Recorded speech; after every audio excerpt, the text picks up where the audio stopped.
Mari kita membaca firman Tuhan dari Mazmur 91 dalam lindungan Allah.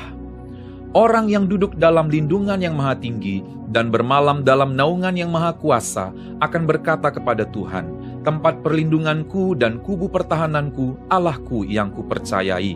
Sungguh, dialah yang akan melepaskan engkau dari jerat penangkap burung, dari penyakit sampar yang busuk. Dengan kepaknya ia akan menudungi engkau, di bawah sayapnya engkau akan berlindung. Kesetiaannya ialah perisai dan pagar tembok. Engkau tak usah takut terhadap kedahsyatan malam, terhadap panah yang terbang di waktu siang, terhadap penyakit sampar yang berjalan di dalam gelap, terhadap penyakit menular yang mengamuk di waktu petang. Walau 1.000 orang rebah di sisimu dan 10.000 di sebelah kananmu, tetapi itu tidak akan menimpamu. Engkau hanya menontonnya dengan matamu sendiri dan melihat pembalasan terhadap orang-orang fasik. Sebab Tuhan ialah tempat perlindunganmu, yang maha tinggi telah kau buat tempat perteduhanmu. Malapetaka tidak akan menimpa kamu, dan tulah tidak akan mendekat kepada kemahmu. Sebab malaikat-malaikatnya akan diperintahkannya kepadamu, untuk menjaga engkau di segala jalanmu. Mereka akan menatang engkau di atas tangannya, supaya kakimu jangan terantuk kepada batu. Singa dan ular tedung akan kau langkahi, engkau akan menginjak anak singa dan ular naga. Sungguh, hatinya melekat kepadaku, maka aku akan meluputkannya. Aku akan membentenginya, sebab ia mengenal namaku. Bila ia berseru kepadaku, aku akan menjawab. Aku akan menyertai dia dalam kesesakan. Aku akan meluputkannya dan memuliakannya. Dengan panjang umur akan kukenyangkan dia, dan akan kuperlihatkan kepadanya keselamatan daripadaku. Mari kita terus berdoa untuk Pentakosta ketiga. Pentakosta ketiga adalah pencurahan Roh Kudus yang dahsyat di zaman ini, melebihi yang terjadi di Azusa Street. Pentakosta ketiga akan mengakibatkan penuaian jiwa yang terbesar dan yang terakhir sebelum Tuhan Yesus datang kembali. Pentakosta ketiga akan membangkitkan generasi Yeremia, yaitu anak-anak muda yang dipenuhi Roh Kudus, cinta mati-matian kepada Tuhan Yesus, tidak kompromi terhadap dosa, dan akan bergerak untuk memenangkan jiwa. Pentakosta ketiga lahir di Indonesia dan bergerak ke bangsa-bangsa. Gerakan ini dari timur ke barat dan akan kembali ke Yerusalem. Pentakosta ketiga akan memberikan kuasa untuk menyelesaikan amanat agung, dan setelah itu Tuhan Yesus datang kembali. Amin. Amin. Amin. Haleluya.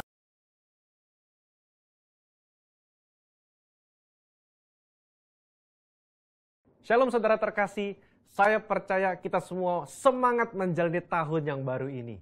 Dalam edisi Voice of Pentecost kali ini saya ingin menjelaskan mengapa Pentakosta ketiga memiliki dimensi yang jauh lebih besar dari peristiwa Azusa Street. Memang ini akan berbicara sedikit sejarah, tapi jangan alergi dulu saudara, karena ini penting sekali. Karena sudah lebih dari 1 abad, maka saksi mata yang menyaksikan langsung betapa dahsyatnya pencurahan Roh Kudus yang terjadi di Azusa Street sudah meninggal. Dan kita hanya dapat mengetahuinya dalam catatan-catatan peristiwa serta bukti sejarah pada waktu itu. Salah satunya yang ditulis dalam buku 100 peristiwa penting dalam sejarah kekristenan. Tercatat bahwa harian Los Angeles Times hari Rabu tanggal 19 April 1906 memberitakan sebuah pertemuan diadakan di sebuah pondok yang hampir rubuh di Azusa Street. Dan para pengikut doktrin-doktrin yang mengerikan ini mempraktekkan upacara-upacara paling fanatik, mengkhotbahkan teori-teori liar, dan memaksakan mereka sendiri dalam keadaan kegembiraan yang tidak waras dengan semangat mereka sendiri. Nah saudara, publisitas negatif semacam ini malah sesungguhnya membantu mengumpulkan massa. William Seymour tiba di Los Angeles di bulan Februari tahun 1906. Dan dia mulai berkhotbah serta membangun pelayanannya di Azusa Street. Penantian akan pencurahan Roh Kudus terjawab. Dan pada bulan April, dalam sebuah ibadah, Roh Kudus tercurah dan orang mulai berkata-kata dengan bahasa yang baru. Sebenarnya, pernah ada beberapa orang berbahasa lidah yang muncul dengan tiba-tiba di negara itu dan di Eropa pada tahun-tahun silam. Tetapi Azusa Street merupakan ledakan terbesar. Gerakan yang diawali oleh William Seymour ini kemudian melanda dunia, melampaui etnis, suku, ras, dan dikenal dengan gerakan atau aliran Pentakosta. Inilah yang kita beri istilah sebagai Pentakosta kedua. Setiap hari Minggu, kita memperkatakan bersama-sama, Pentakosta ketiga adalah pencurahan Roh Kudus yang dahsyat di zaman now, melebihi yang terjadi di Azusa Street. Pernyataan ini bukanlah sekedar pernyataan iman semata, apalagi klaim sepihak dari gembala sidang atau gembala pembina. Pernyataan ini terkait dengan dua aspek. Yang pertama, aspek historis. Pada tahun 1909, William Seymour pernah tercatat bernubuat, dalam 100 tahun yang akan datang, akan ada kebangunan rohani lain seperti yang terjadi di Azusa, dan kemuliaan Shekinah akan kembali. Dan kegerakan Allah tersebut akan lebih besar dan lebih luas dari yang terjadi di Azusa. Tidak hanya terjadi di satu tempat atau kepada beberapa orang saja, melainkan akan menjangkau seluruh dunia. Dan kegerakan itu tidak akan berakhir, bahkan sampai kedatangan Tuhan. Amin. Haleluya. Dengan menyampaikan secara gamblang dan terbuka nubuatan yang beliau terima, menjadi bukti bahwa pernyataan Pentakosta ketiga lebih dahsyat dari yang terjadi di Azusa Street, bukanlah klaim sepihak dari pihak kita, melainkan sudah menjadi janji, rencana, dan kehendak Tuhan. Dalam nubuatan tersebut dinyatakan 3 hal yang membuat Pentakosta ketiga lebih dahsyat dari kegerakan Azusa Street, yaitu dari sisi kuantitas, tidak hanya terjadi di satu tempat atau kepada beberapa orang saja, melainkan di banyak tempat dan kepada banyak orang. Sisi jangkauan, bukan hanya kepada satu kota atau satu negara saja, tetapi ke berbagai negara di berbagai benua di bumi ini. Yang ketiga, sisi rentang waktu. Fokusnya bukan hanya terjadi 1 tahun atau 3 tahun, melainkan tidak berhenti sampai Tuhan Yesus datang kembali. Aspek yang kedua, yaitu aspek teologis atau biblikal. Alkitab kita menyebutkan istilah hujan awal atau yoreh, terkait musim menanam, dan hujan akhir, malkos, yang terkait dengan musim menuai, sebagaimana yang kita temukan dalam ayat-ayat berikut ini. Berdasarkan prinsip hujan awal dan hujan akhir, dapat kita pahami bahwa hujan awal pencurahan Roh Kudus mengawali kelahiran gereja, dan hujan akhir pencurahan Roh Kudus mengawali penuaian jiwa terbesar dan terakhir sebelum kedatangan Tuhan Yesus yang kedua kali. Hujan akhir pencurahan Roh Kudus jauh lebih dahsyat daripada hujan awal, karena penuaian jiwa-jiwa yang terjadi jauh lebih besar. Bradley Truman Knoll dalam bukunya berkata, konsep hujan akhir memberikan struktur kepada kisah kegerakan Pentakosta kita bahwa akan datang pencurahan Roh Kudus yang dahsyat sebelum kedatangan Tuhan Yesus kali yang kedua. Kita sekarang berada di era di mana hujan akhir itu sedang dicurahkan.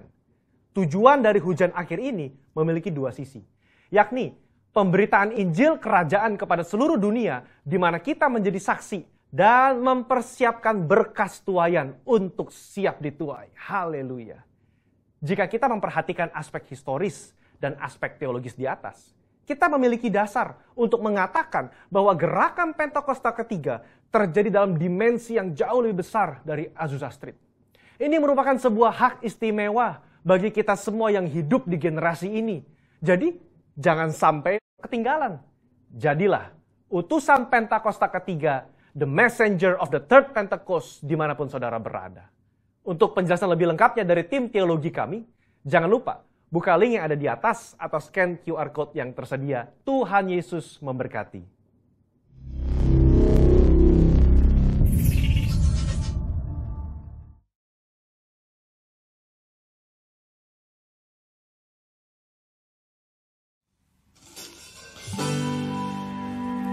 Bapa, kami mengucap syukur hari ini buat kasih setiamu di hidup kami, buat pemeliharaanmu di hidup kami. Saudara, boleh sama-sama kita angkat ucapan syukur kita, katakan terima kasih Yesus buat kasih-Mu, buat kemurahan. Terima kasih Yesus.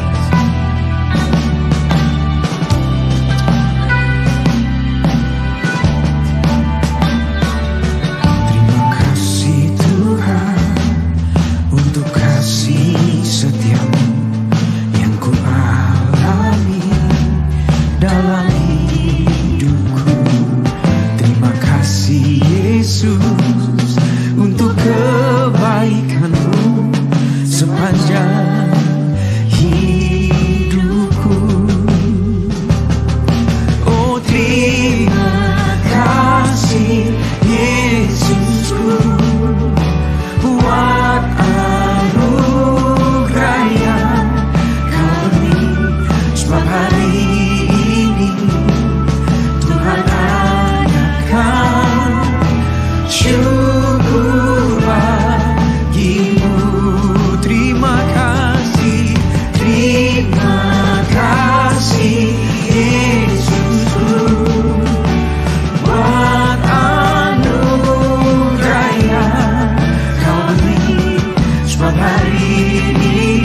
Dia adakan buat setiap kita.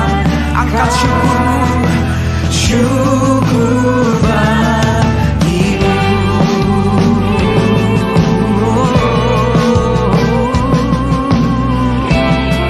Terima kasih. Katakan sama-sama. Terima kasih Tuhan untuk kasih setiamu yang ku alami dalam hidupku. Terima kasih Yesus untuk kebaikanmu sepanjang hidupku. Terima kasih, terima kasih Yesusku buat anugerah yang kau beri. Sebab hari ini Tuhan adakan, oh syukur bagimu. Angkat tanganmu, katakan terima kasih Yesusku buat anugerah yang kau beri. Sebab hari ini Tuhan adakan syukur bagimu.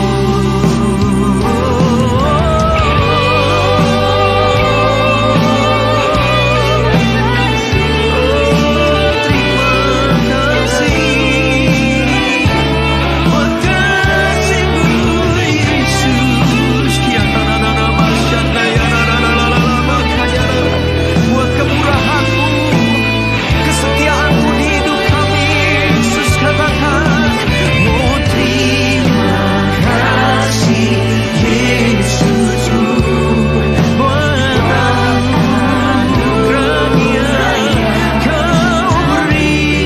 Sebab hari ini Tuhan adakan, oh syukur bagimu. Oh terima kasih, oh Yesusku buat anugerah yang kau beri. Sebab hari ini Tuhan adakan, oh syukur bagimu. Oh syukur bagimu. Syukur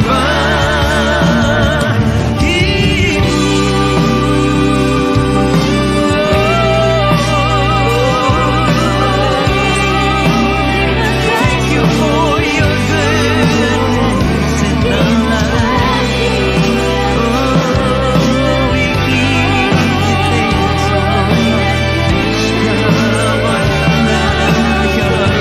Terus angkat suaramu, angkat ucapan syukurmu, for His goodness endureth forever.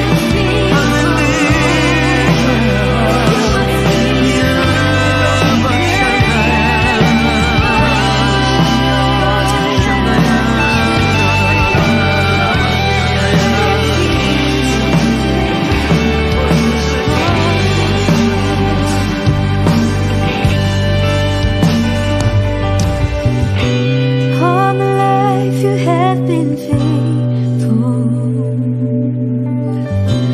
All my life you have been so, so good. With every breath that I am able, oh, I will sing of the goodness of God. Sing all my life you have been faithful. All my life you have been so, so good. With every breath that I am able, oh, I will sing of the goodness of God.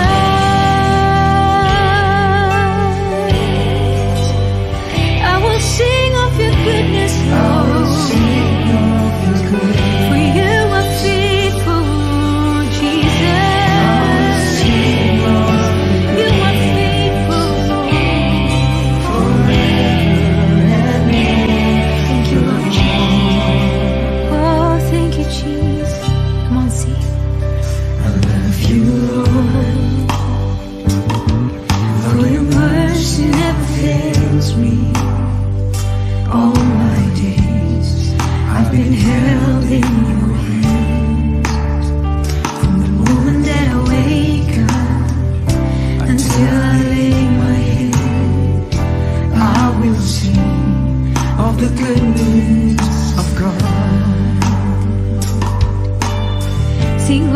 life. Oh, all my life you have been faithful. All my life you have been so good. With every breath that I am able, oh, I will sing of the goodness of God. Oh, hallelujah for your goodness, Lord. I want to sing of your goodness more, Lord Jesus. Oh, I love your voice. You have led me through the fire in darkest night. You are close like no one knew. I've known you as a father, I've known you as a friend, and I have lived in the goodness of God. See, all my life you have been faithful. Yes, you are, Lord. All my life you have been so good. With every breath that I am able, oh, I will sing of the goodness of God. Oh, see your goodness. Your goodness is running after me. Your goodness, Lord. Oh, it keeps running after me. When my life laid down, I surrender all. I give you everything, Lord. Your goodness is running after. Oh, see your goodness. Your goodness is running after. Oh, it keeps running after me. Your goodness is running after. It's running after me. When my life laid down, I surrender all. I give you everything. Your goodness is running after. It's running after me. Come on, sing more. Sing all my life. All my life. You've been faithful, Lord. All my life you have been so good. With every breath that I am able, oh, I'm gonna sing of the goodness of God. See, I'm gonna sing of the goodness of God. Oh, I'm gonna sing of the goodness of God. Oh, thank you for your goodness, Lord. Come on, let's give thanks for His goodness. Let's give thanks for His mercy that is new every morning. Oh, thank you, Jesus. We lift our hands and say thank you, Lord. Thank you, Jesus. You are faithful. Oh, yarabashande, yarabo. Oh, yarabashande. Oh, yarabashande, yarabo. Thank you, Jesus. Thank you, Lord. You are faithful. You are faithful, Lord. Oh, yarabashande, yarabo, yarabashande, yarabo. Oh, hallelujah. Thank you, Jesus.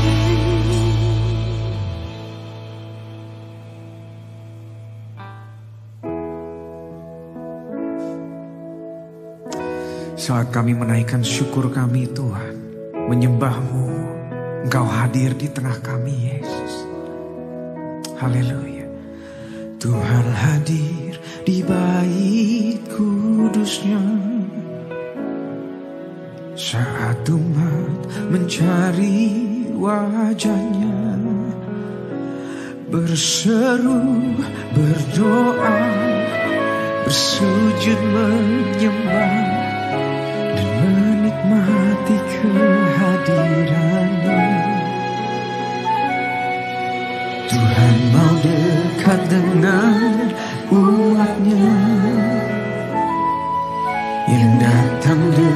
dengan senang hatinya, berseru, berdoa, bersujud menyembah, dan menikmati kehadirannya. Katakan hadirat. Hadiratmu memenuhiku, hadirat kudusmu penuhi baitmu, dan ku tersungkur menyembahmu, yang ku nampak hanya kemuliaan-Mu. Haleluya. Tuhan hadir di bait kudusnya, saat umat mencari wajahnya, berseru, berdoa, bersujud menyembah, dan menikmati kehadirannya. Tuhan mau dekat dengan umatnya yang datang dengan segenap hati, dengan segenap hatinya, berseru, berdoa, bersujud menyembah, dan menikmati kehadirannya. Oh, hadirat-Mu, hadirat-Mu memenuhiku, hadirat kudus-Mu penuhi bait-Mu, dan ku tersungkur menyembah-Mu, yang ku nampak hanya kemuliaan-Mu.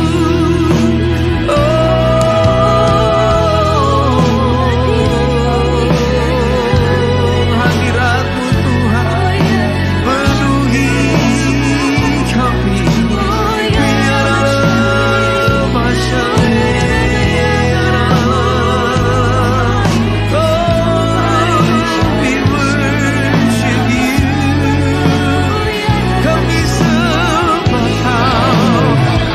Sama-sama angkat suaramu, kita sembah Dia. For you are worthy of our praise, worthy of our worship.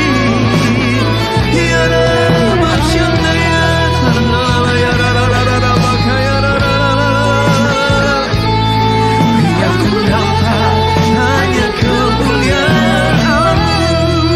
Sama-sama angkat tangan kita, katakan, oh, hadirat-Mu memenuhiku, hadirat kudus-Mu penuhi bait-Mu, dan ku tersungkur menyembah-Mu, yang ku nampak hanya kemuliaan-Mu.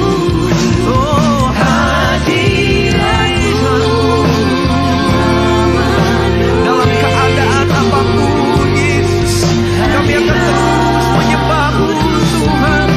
Penuhi kami dengan kasih-Mu, Yesus. Oh, yang ku nampak hanya kemuliaan-Mu.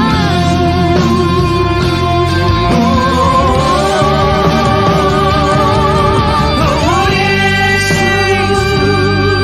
ku sembah Kau, sujud di hadapan-Mu, keinginan dalam hidupku hanya untuk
Tuhan setiap kami ya. Kami mau menyembah-Mu ya Tuhan Yesus.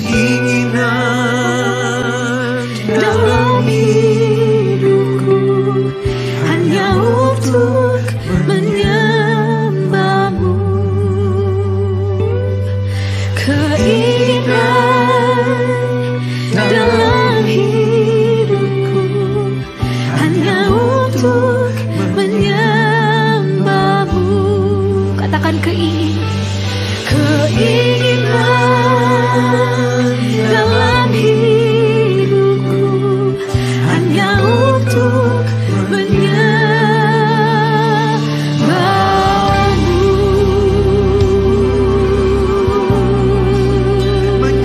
Oh ya Rama Shana ya Rama, kami sembahkan ya Rama Shana ya Rama. We worship you, Almighty God. Oh ya Rama Shana, oh ya Rama Shana ya Rama. Oh Rama Shana Rama ya Rama. Hanya Engkau yang layak terima pujian kami ya Tuhan Yesus. Oh ya Rama Shana ya Rama. Oh ya Rama Shana ya Rama. Oh Rama Shana Rama ya Rama. Oh thank you Jesus, you are worthy Lord.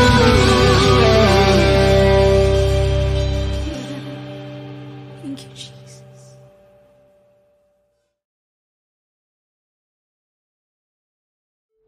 Shalom saudara yang dikasihi Tuhan, senang berjumpa dengan semua saudara dan pada hari yang berbahagia yang diberkati Tuhan.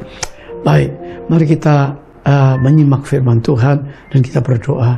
Bapa, urapilah hamba-Mu, urapi kami semuanya supaya kami mengerti kebenaran firman-Mu, meteraikan dalam hati kami dan hidup kami berubah untuk lebih baik lagi dan mendekat kepada Tuhan. Dalam nama Yesus, amin.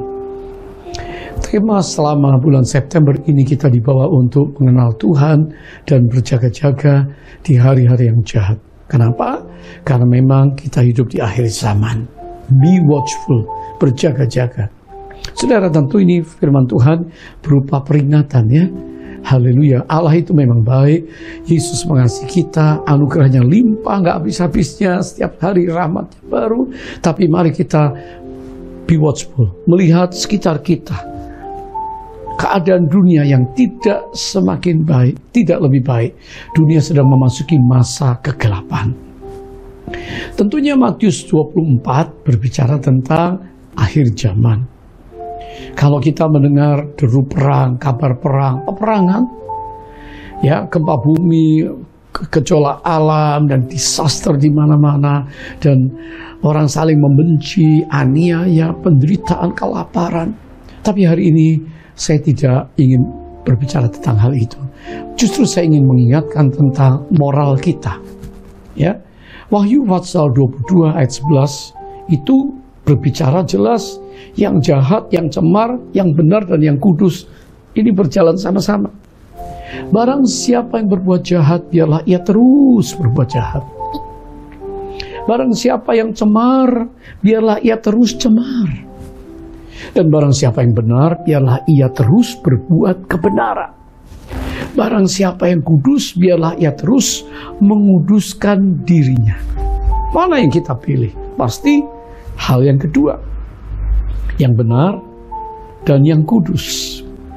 Saya ingin mengingatkan kita, bagaimana kita bisa hidup di dalam kebenaran dan kekudusan tergantung dari siapa yang kita anut, siapa yang kita teladani, apa yang kita ikuti, bahkan apa yang kita copy, kita tiru dalam hidup ini.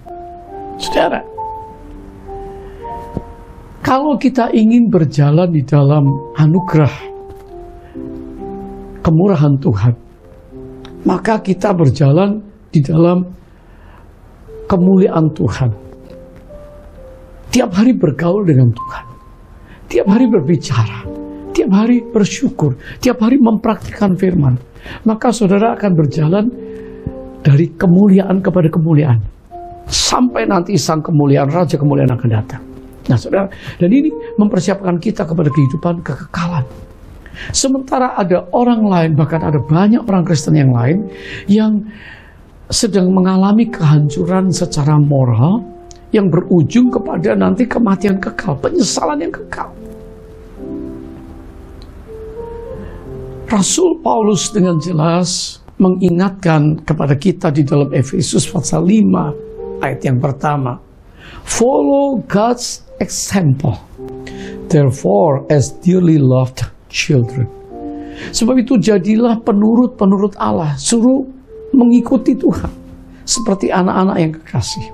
Dan saudara, anak-anak kan selalu mengkopi, anak-anak selalu meneladani, anak-anak selalu mengulang, mengikuti apa yang orang tuanya buat. Ya, kalau orang tuanya beribadah serius, anak-anak juga ngerti dari kecil bahwa ibadah itu serius. Kalau orang tua membaca firman Tuhan, berdoa, ya, memuji-muji Tuhan, bersaksi, anak-anak juga dari kecil sudah terbiasa dengan ibadah seperti itu.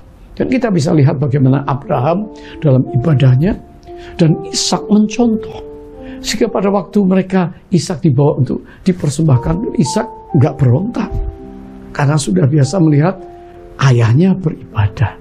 Saudara, Paulus tahu betul, gereja perjanjian baru, umat Tuhan, diminta untuk serius mengikuti, follow, ya, God's example.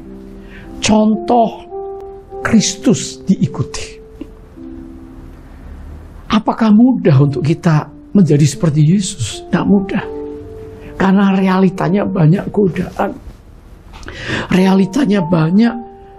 Kita ini terpolusi dengan informasi, dengan berita, dengan pengetahuan, dengan banyak khotbah yang bisa mengubah orientasi dan fokus kita, menyebabkan iman kita goyah. Dan kalau kita tidak sungguh-sungguh kenali firman Tuhan, kenali Yesus, maka saudara, kenali pewahyuan dan firman-Nya, maka kita akan mudah terseret, kita mudah tersesatkan. Nah, mari kita lihat apa yang dialami oleh umat Tuhan. Ini umat Tuhan, umat pilihan.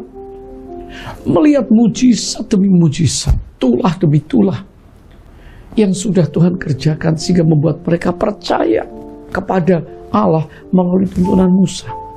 Dari Mesir, lambang dunia, lambang budaya dunia, mereka dibawa kepada sebuah perjalanan iman, perjalanan kemuliaan, karena tiap hari disediakan oleh Allah kemuliaan Allah melalui tiang awan dan tiang api sampai ke tanah perjanjian. Alhasil sebetulnya singkat mereka bisa sampai, tapi harus 40 tahun. Mengapa? Karena ada satu peristiwa yang namanya peristiwa Gunung Sinai. Ada apa di Sinai? Allah ternyata ingin memberikan rambu-rambu. Allah mengasihi mereka, memberikan kepada mereka peraturan-peraturan yang mereka akan teladani, mereka akan taati, dan mereka selamat. 10 hukum, the 10 commandments, malah sangat terkenal. Keluaran pasal 20 itu bicara tentang 10 hukum, ya, yang Allah berikan untuk Israel, supaya mereka hidupnya itu bahagia, mereka hidupnya itu kudus, holy, mereka itu hidupnya bahagia, happy, mereka itu hidupnya healthy, sehat nantinya. Relationship mereka dengan Allah dan sesama itu relationship yang baik sekali. Nah, saudara, Allah datang di atas Gunung Sinai dengan kemuliaan. Musa dipanggil dan Allah tuliskan di 2 loh batu hukum-hukum. Dan Musa nantinya bawa turun, beritakan kepada mereka. Saudara, apa yang terjadi pada waktu Musa tidak turun cukup lama di atas, sementara gunung itu dipenuhi kemuliaan Allah dan bergetar, mereka ketakutan. Saudara, tidak berani mendekat. Mereka di dalam ketakutan mereka, langsung pikiran mereka beralih kepada ilah Mesir. Jadi mereka mengumpulkan emas-emas yang dibawa dari Mesir untuk membuat patung lembu emas. Bayangkan saudara, baru melihat mujizat Allah, baru ditolong Tuhan, mereka lupa dan mereka lari kepada yang lain yang mereka bisa lihat, mereka bisa pegang. Saudara, banyak sekali di antara kita hari-hari ini, di tengah ketakutan, di tengah pandemi, di tengah kesulitan yang ada, di tengah tekanan yang ada, kita gampang keluar, cari pertolongan manusia, cari pertolongan ini dan itu. Kita lupa bahwa Allah berjanji menyertai kita, Immanuel, Allah beserta kita. Saudara, sehingga pada akhirnya di dalam kitab Keluaran 32 ayat 18, mereka itu menyanyi, menyembah riuh rendah, bukan nyanyian kemenangan, bukan nyanyian kekalahan, tapi berbalas-balasan nyanyian yang liar, saudara, tidak terarah. Di satu sisi mereka takut akan Allah Israel yang membawa mereka keluar. Di satu sisi mereka juga menyembah patung yang ada. Saudara, hari ini Tuhan minta supaya worship kita, doa kita fokus terarah, mempercayai Allah Roh Kudus yang hadir, menginspirasi kita, memberikan kepada kita iman yang kuat di dalam Kristus dan firman-Nya, supaya kita tidak teralih di saat kita beribadah, di saat kita menyembah Tuhan. Pikiran kita, wah, bagaimana dengan keuangan, bagaimana dengan rumah, bagaimana dengan sekolah, bagaimana masa depan, bagaimana dengan jodoh, bagaimana dengan hal-hal dunia, sehingga kita ini mendua hati. Saudara, perhatikan, baru mendapat firman dari Allah, Musa face to face dengan Tuhan. Maka firman yang disampaikan begitu mudah dilupakan dan mereka segera membuat Allah tiruan, saudara. Membuat Allah tiruan untuk menyenangkan hati mereka. Saudara, apa dan siapa yang kita copy, yang kita ikuti, ini sangat penting, saudara. Di hari-hari seperti ini, siapa yang kita dengar, siapa yang kita percayai, di generasi digital hari-hari ini, maka banyak orang teralih fokusnya karena berita, kabar yang ada yang membuat kita hari ini teralihkan fokus kita daripada firman Tuhan. Saudara, saya ini 35 tahun ya di industri rekaman musik rohani. Bayangkan dulu zaman kaset itu ya. Kaset itu menjadi VCD, lalu ya MP3 dan video dulu ya. Kaset lalu menjadi VCD, lalu sekarang CD. Kaset itu dulu kalau di copy kualitasnya turun, benar. Benar kan, saudara? Segala sesuatu yang copy akhirnya turun. Nah, orang Israel karena ibadahnya di tabernakel Musa, ya, hanya imam besar yang masuk ruang Maha Kudus. Yang lain mereka di luar, gak bisa ketemu Tuhan langsung. Maka pada waktu iman ini diberikan turun-temurun ke generasi berikutnya, kualitas iman itu berkurang. Mari kita lihat. Orang Israel di perjanjian baru di zaman Paulus, di zaman Yesus, orang Yahudi, mereka tahu Abraham, Bapak Abraham, mereka tahu Daud, mereka tahu tentang Salomo, tetapi mereka tidak punya pengalaman pribadi ketemu Tuhan. Sampai Roh Kudus dicurahkan. Para murid Yesus yang adalah para rasul menerima Roh Kudus. Dan setelah itu gereja dimulai. Dan hari ini kita bersyukur kita punya Roh Kudus, saudara. Karena Roh Allah ditaruh di dalam batin kita. Jadi pengalaman pribadi ini penting. Daripada kekristenan yang KTP, turun-temurun. Tidak ada hadirat Allah, tidak ada pengurapan, tidak ada Roh Kudus. Sehingga banyak orang Kristen yang tiba-tiba seperti kosong saja. Hambar dan hampa. Ke gereja oke, nggak gereja nggak apa-apa.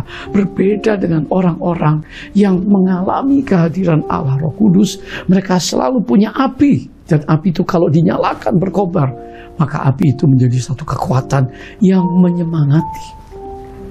Api itu yang membuat mereka semangat beribadah, semangat menyembah, semangat berkorban, semangat melayani. Api itu menyala untuk bersaksi menyelesaikan amanat Aku. Saudara, hari ini saya berdoa supaya api itu menyala di hati kita. Jangan sampai padam. Haleluya. Saudara, Paulus berkata, mari kita ikut Kristus. Meneladani. Follow God's example.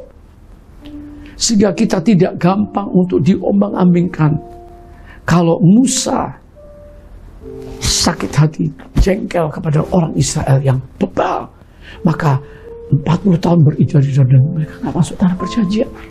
Para raja Israel tidak setia kepada Allah, melanggar, rebel, berontak. Akhirnya apa? Bangsa itu mengalami penderitaan, ya, bahkan menjadi tawanan musuh, dihancurkan berulang-ulang kali. Saudara, ada dua hal penting yang saya ingin bicara hari ini. Yang pertama adalah jangan meniru kultur dunia, budaya dunia. Do not copy the culture of the world. Ikut-ikutan sama orang lain. Saudara, karena pada waktu kita mengcopy, meniru kultur budaya dunia, kita sedang menghancurkan prinsip-prinsip kerajaan Allah yang ada dalam kita. Hari ini kalau kita memperhatikan berita, watch the news. Ada breaking news kan, sudah 24 jam ya, sehari. Ya. Dulu TV kan 24 jam, mulai 24 jam gitu. Wah saudara, kita tiap hari, apalagi di masa pandemi, pasti akan dikejutkan beritanya, berita terus seputar goncangan, seputar pandemi, seputar di sini di lockdown, di sini dibuka, ekonomi, perontakan, perang dan lain sebagainya, saudara. Dan sekarang kita tidak perlu TV, tapi sosmed, saudara, yang di tangan saudara. Kalau itu 24 jam kita tayang nggak cukup, ditambah besok, maka seminggu full kita menayang, saudara. Bukan lagi breaking news, berita-berita yang terbaru, tetapi breaking your brain, otak kita itu jadi rusak. Ketakutan, kebingungan, kekhawatiran.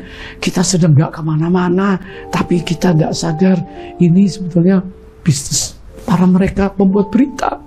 Saudara, mari kita kembali kepada Alkitab. Kalau kita mau kerajaan Allah di dalam kita, kebenaran, damai sejahtera, sukacita, Roh Kudus, dan kuasa Roh Kudus, maka jangan kita mengkopi budaya dunia.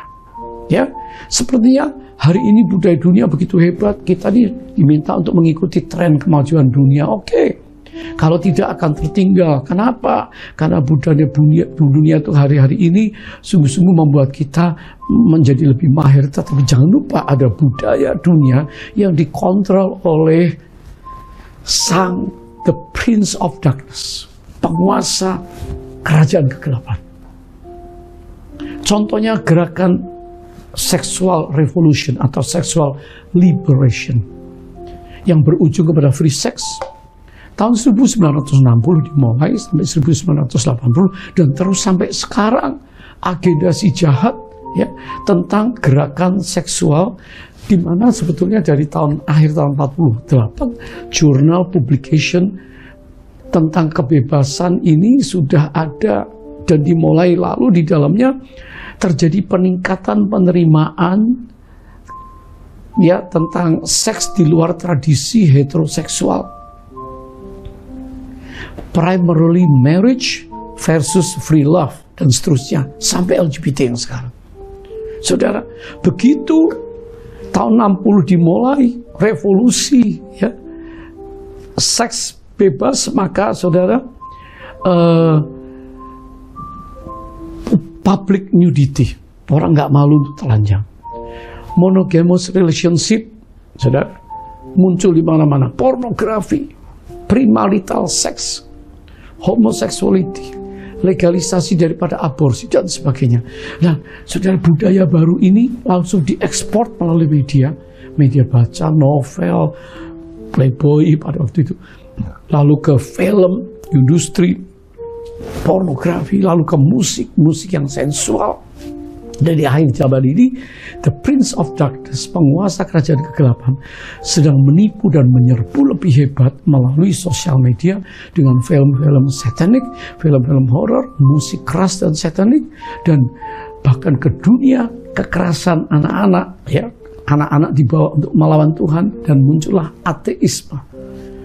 Tidak perlu takut Tuhan, tidak ada Tuhan, saudara. Jadi dari dunia anak sampai dunia young adult sampai family, hari ini sedang diserbu oleh kerajaan kegelapan. Tapi percaya hari ini, saudara dan saya yang tahu firman Tuhan, bahwa Dia yang menyertai kita lebih besar dari roh yang ada di dunia. Katakan amin. Dan waktu kita pegang firman Tuhan, kita mengerti hari ini, jangan mau ditipu oleh budaya dunia. Ya. Seringkali orang-orang berkata, ya karena teman menganjurkan, saudara. Karena teman, kehidupan di luar kan memang begitu. Salmon Leven, ya, living together, free sex, semuanya. Saudara,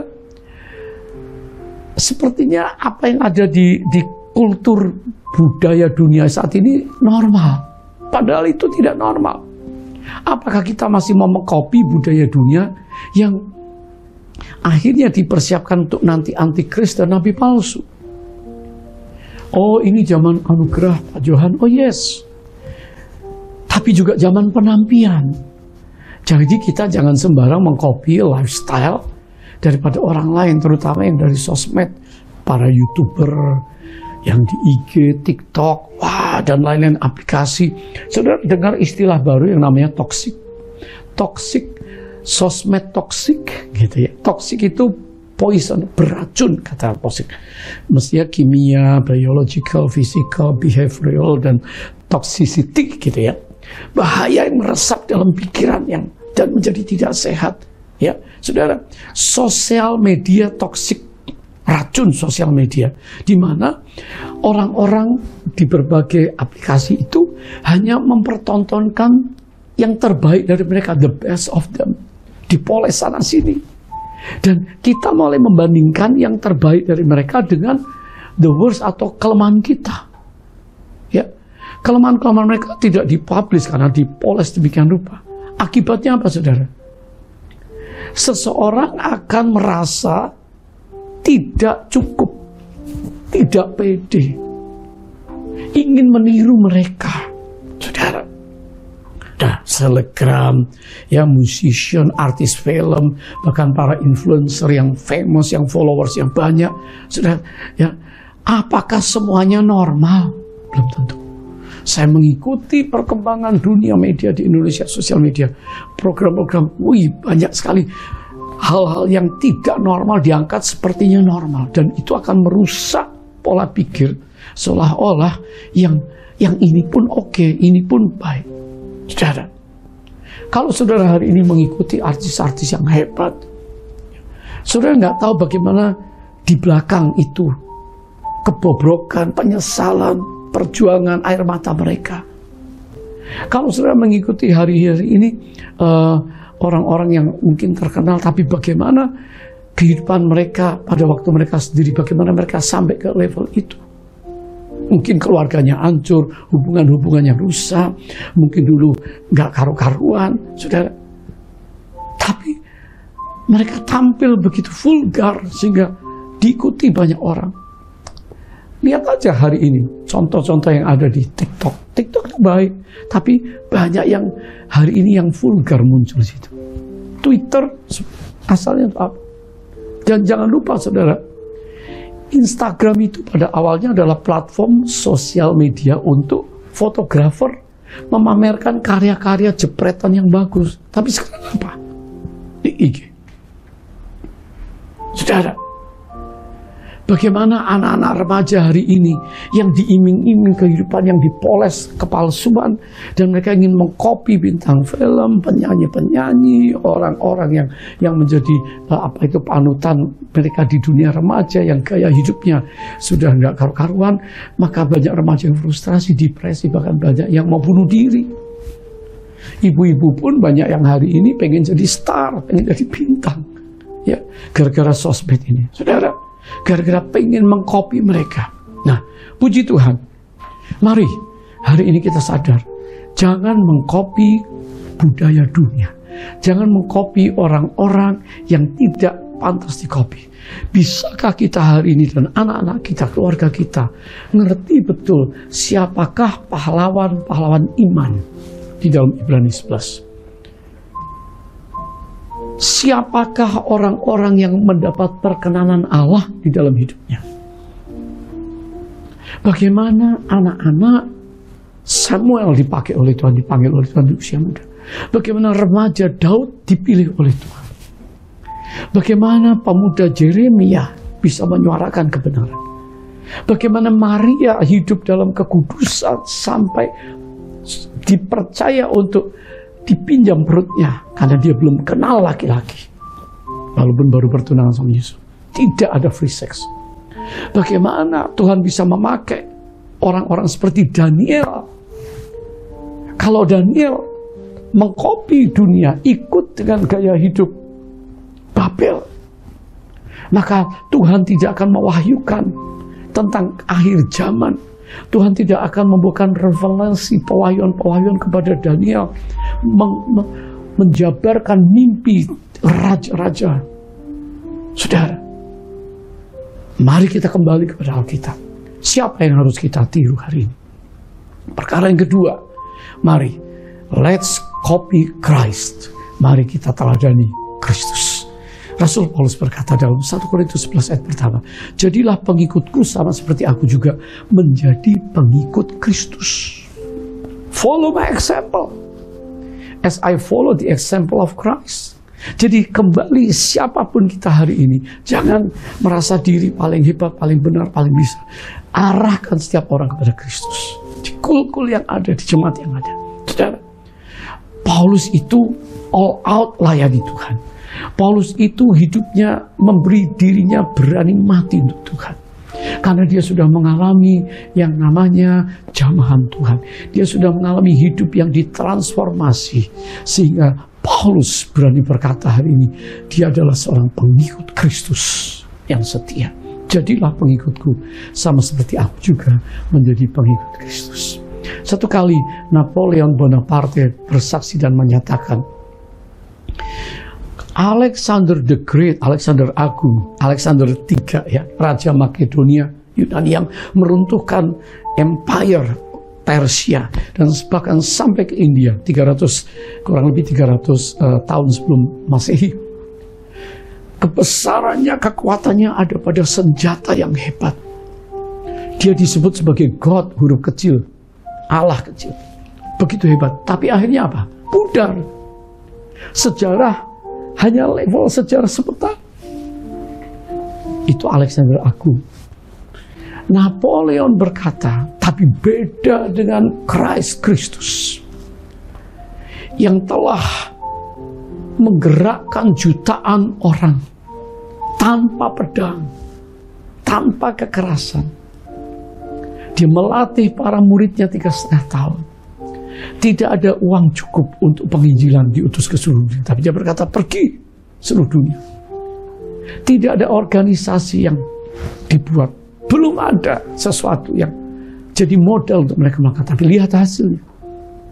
Bagaimana jutaan orang berani memberi dirinya untuk diutus ke seluruh dunia. Dan hari ini, jutaan orang berani mati untuk Yesus, membela kebenaran. Dan jutaan orang berani pergi untuk rela memberitakan Injil, menjadi misioneri. Saudara dan saya hari ini, di masa kesempatan yang ada di tengah dunia yang akan hancur, bisakah saudara pergi memberitakan kepada teman, kerabat, family di masa pandemi ini? Masih ada kesempatan untuk membela kebenaran, untuk menyatakan kebenaran, membawa Kristus pada mereka. Siapakah Kristus itu yang telah mengubah sejarah dari keterbatasan menuju kepada ketidakterbatasan, dari ketidakpastian kepada kepastian? Karena di seluruh sejarah hanya ada satu orang yang pernah jadi penebus dosa umat manusia. Dia berikan hidupnya, darahnya, nyawanya untuk jadi tebusan.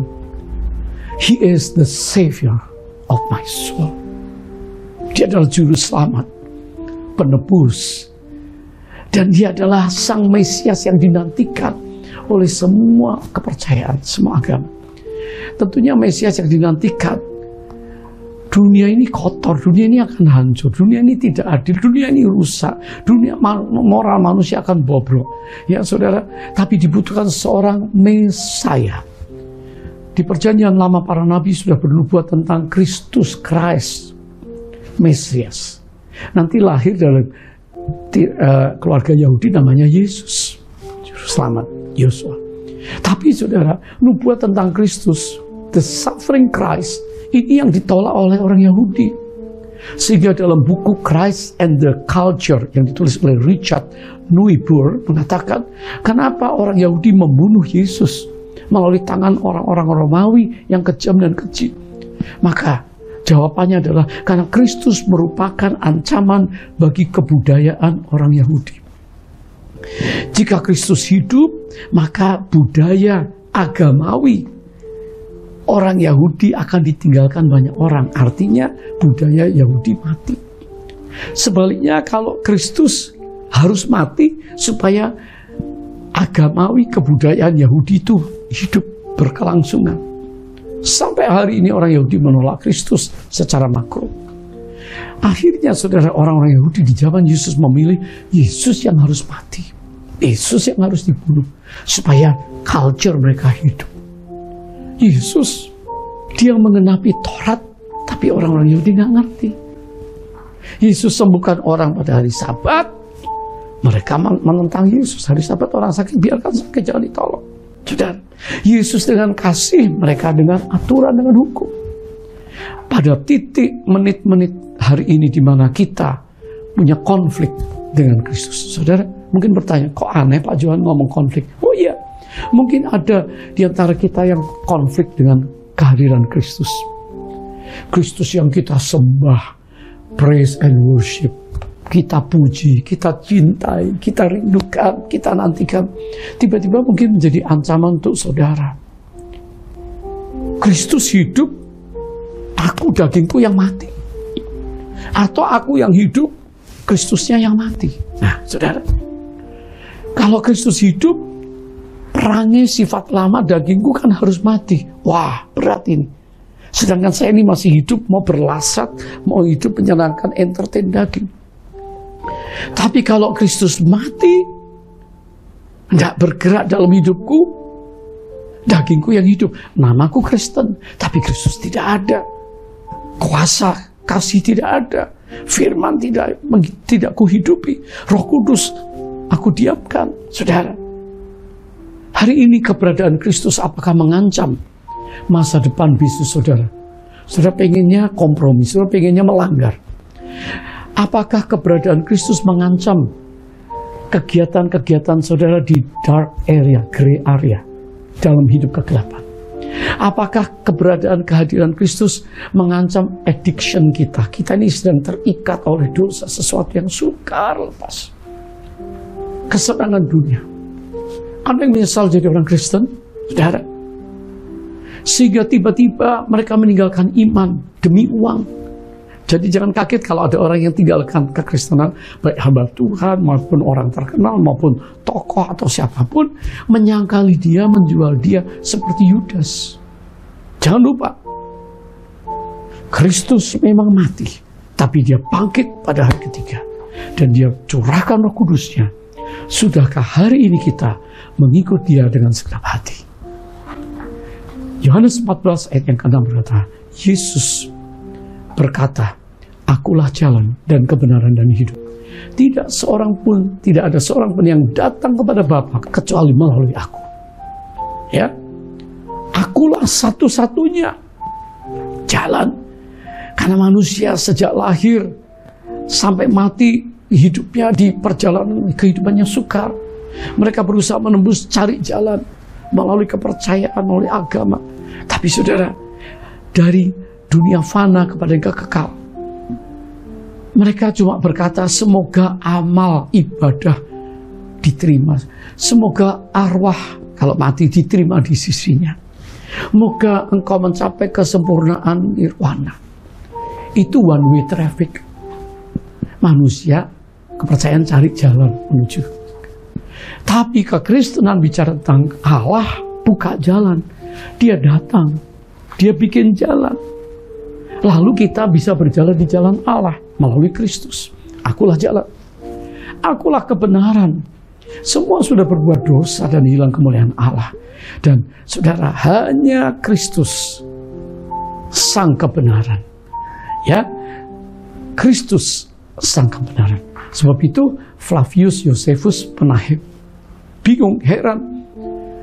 Orang-orang pengikut Kristus begitu memegang kebenaran, memegang Kristus, punya jalan dan hidup dalam benar. Artinya tidak berseteru dengan Allah. Sehingga waktu mereka dianiaya, ditangkap, mau ditikam, dipanggang, dimakan singa, dirajam, mereka tidak ingkar, tidak marah. Malah mereka memuji Allah sebelum dibunuh mati, mendoakan dan bersaksi untuk mereka. Sebab itu kekristenan tidak bisa dibendung. Dari Kristus sampai sekarang, ke seluruh dunia, banyak orang yang memberi dirinya ikut di dalam jalan yang benar. Yesus adalah kebenaran. Karena kebenaran ini memerdekakan mereka dari kematian kekal, dari dosa, dari ikatan-ikatan yang jahat. Saudara, Kristus adalah sang hidup itu. Akulah hidup itu. Manusia semua mati dan tidak pernah akan bangkit. Tokoh siapapun mati dan tidak bangkit. Ya, yang salah jalan tidak akan pernah ketemu surga. Tapi hidup kekal. Karena kuasa kebangkitannya, maka kita yang di dalam Dia, kalaupun kita mati, kita akan hidup. Haleluya. Hari ini kita percaya bahwa Yesus Kristus tetap sama, baik kemarin maupun hari ini dan sampai selama-lamanya. Ibrani 13 ayat 8. Mari hari ini ikut Kristus, copy Dia, teladani Dia, follow Him, dan kita percaya hidup kita dari kemuliaan kepada kemuliaan. Haleluya. Be watchful. Mari kita tidak mengikuti dunia, budaya dunia, tapi kita ikut budaya kerajaan Allah. Haleluya. Saya mau berdoa untuk saudara. Nyanyikan sama-sama, ku mau sepertimu Yesus. Haleluya. Ku mau sepertimu Yesus, disempurnakan selalu dalam segenap jalanku, memuliakan nama-Mu. Apakah hari ini hidup saudara mau memuliakan Tuhan? Kita sedang berada di akhir zaman. Saya mau berdoa untuk saudara. Mari datang sama Tuhan. Tuhan, hari ini kalau aku ditegur, dikasih warning, peringatan, supaya aku tidak mengkopi budaya dunia yang pada akhirnya membawa kepada kesesatan dan kehancuran. Ampuni aku Tuhan. Aku mau berhenti, aku mau melangkah benar, aku mau mengambil keputusan, aku mau mengikut Yesus, aku mau ikut teladan yang Yesus berikan. Aku mau menjadi seperti Yesus dan tidak pernah aku buang Yesus. Sehingga walaupun dunia akan berakhir, walaupun goncangan datang, aku tetap sekali Yesus, selamanya Yesus. Berkati anak-anak-Mu. Kasih karunia Allah limpah, supaya mereka semua dipulihkan oleh Tuhan. Dalam nama Yesus. Haleluya. Oh haleluya, haleluya. Angkat tangan saudara, masing-masing di rumah. Katakan terima kasih Tuhan. Terima kasih Yesus. Terima kasih Tuhan, kami bersyukur, Engkau baik luar biasa. Terima kasih berkat persekutuan dengan Tuhan, kami semakin kuat sampai kami bisa ketemu Tuhan nanti face to face dalam nama Yesus. Katakan, terima kasih Yesusku, terima kasih Yesusku. Puji syukur hanya bagi Tuhanku. Terima kasih Yesusku, terima kasih Yesusku. Puji syukur hanya bagi Tuhanku. Puji syukur hanya hanya bagi Tuhanku. Puji syukur hanya bagi Tuhanku. Katakan haleluya, haleluya. Sekali lagi, haleluya. Yesus hidup, haleluya. Saudara, mari kita semua yang ada saat ini terima berkat Tuhan.